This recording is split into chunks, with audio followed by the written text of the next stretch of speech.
Gaspreise steigen. Wir haben es oft gelesen. Und das nicht nur in den Nachrichten, sondern auch auf der Abrechnung. Um nachzuvollziehen, warum, muss man erstmal verstehen, wie sich der Gaspreis zusammensetzt. Der Gaspreis setzt sich im Wesentlichen aus 3 Blöcken zusammen. Erstens Netz- und Messentgelte, zweitens Kosten für Gasbeschaffung und Vertrieb und drittens staatliche Steuern, Abgaben und Umlagen. Die Netz- und Messentgelte decken die Kosten, die zum Beispiel für die Nutzung und den Ausbau des Gasnetzes oder die Wartung meines Zählers anfallen. Denn nur so kann sichergestellt werden, dass das Gas, das ich nutzen möchte, bei mir zu Hause ankommt und ordentlich berechnet wird. Das Netznutzungsentgelt und das Entgelt für Messung und Messstellenbetrieb zahle ich mit meinem Gaspreis an den Energieversorger. Am Ende erhält sie aber der Netz- oder Messstellenbetreiber, der für das Netz oder die Messstelle zuständig ist. Nur einen Teil des Endpreises kann der Energielieferant grundsätzlich beeinflussen. Hiermit werden zum Beispiel die Kosten für den persönlichen Kundenservice, die Online-Angebote sowie Kosten für den Vertrieb und die Verwaltung abgedeckt. Einen sehr großen Beitrag bei diesem Bestandteil hat jedoch auch der Einkaufspreis für das Gas. Und dieser ist stark abhängig von den Preisen an der Börse und kann daher sehr stark schwanken. Wenn der Preis an der Börse hoch ist, erhöht sich insgesamt der Preis, zu dem ein Energieversorger mir einen Gasvertrag anbieten kann. Der dritte Teil des Gaspreises sind staatliche Steuern, Abgaben und Umlagen.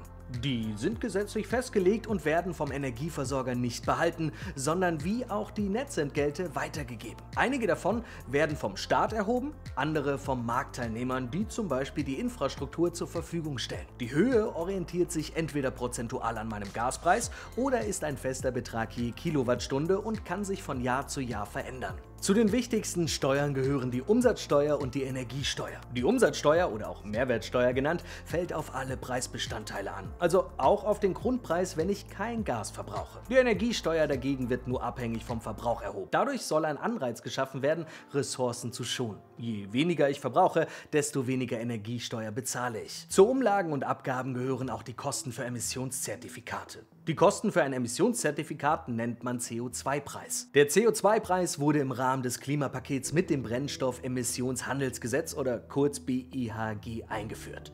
Dieses Gesetz verpflichtet Energieversorger seit 2021 für das Gas, das sie verbrauchen oder an ihre Kundinnen und Kunden liefern, sogenannte Emissionszertifikate einzukaufen. Der Kaufpreis ist dann am Ende auch ein Teil der Gasrechnung. Das Ziel dieser Mehrkosten ist es, CO2-Emissionen zu reduzieren. Denn wenn Gasverbrauch immer mehr kostet, dann ist die Idee, dass immer weniger Gas verbraucht wird und es damit auch zu weniger umweltschädlichen CO2-Emissionen kommt. Das eingenommene Geld wird in Klimaschutzmaßnahmen gesteckt und für Entlastungen genutzt. Zum Beispiel bei Stromkosten. Die Kosten für den CO2-Preis werden bis 2025 jährlich erhöht. Auch Konzessionsabgaben sind Teil des Gaspreises. Das sind Gelder, die an die Kommunen weitergegeben werden, um öffentliche Verkehrswege nutzen zu können. Darunter fällt zum Beispiel die Nutzung von Versorgungsleitungen. Jetzt sagte ich ja gerade schon, dass einige Abgaben, Umlagen und Steuern sich nur am Verbrauchspreis orientieren und andere sich am gesamten Gaspreis, also ebenfalls am Grundpreis. Was hat es mit diesen Preisarten auf sich? Den monatlichen Grundpreis kann ich durch meinen Verbrauch nicht beeinflussen. Davon werden die Fixkosten für die Rechnungslegung, den Zahlungsverkehr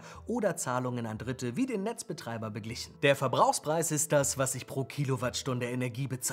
Da sind die Kosten enthalten, die ich gerade beschrieben habe, also zum Beispiel die für Beschaffung, Vertrieb, Transport, gesetzliche Abgaben, Umlagen und Steuern. Verbrauchs- und Grundpreis bilden zusammen den Gaspreis meines Tarifs. Berechnet werden die Kosten für den Gasverbrauch genauso wie bei Strom in pro Kilowattstunde Energie. Wenn ich den Gaszähler ablese, merke ich aber schnell, dass hier der Verbrauch in Kubikmetern angegeben wird. Lasst mich das schnell erklären, es ist gar nicht so kompliziert. Das Gasvolumen wird in Kubikmetern gemessen. Der Verbrauch hingegen wird trotzdem in Kilowattstunden abgerechnet. Dazu muss eine Umrechnung stattfinden. Dafür braucht es den sogenannten Brennwert und die Zustandszahlen. Die beiden Werte sagen etwas über die Temperatur und den Druck am Verbrauchsort, also zum Beispiel meiner Wohnung aus. Der Netzbetreiber kennt diese Werte und berechnet mit einer bestimmten Formel daraus die Kilowattstunden. Anschließend übermittelt er diese an den Gasversorger. Ich selber muss mich als Kundin oder Kunde also zum Glück nicht näher damit beschäftigen. Ich hoffe, ich konnte etwas Licht ins Dunkel bringen und euch die Zusammensetzung des Gaspreises anschaulich erläutern.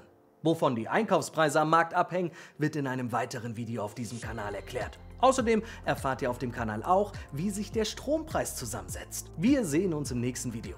Bis dann.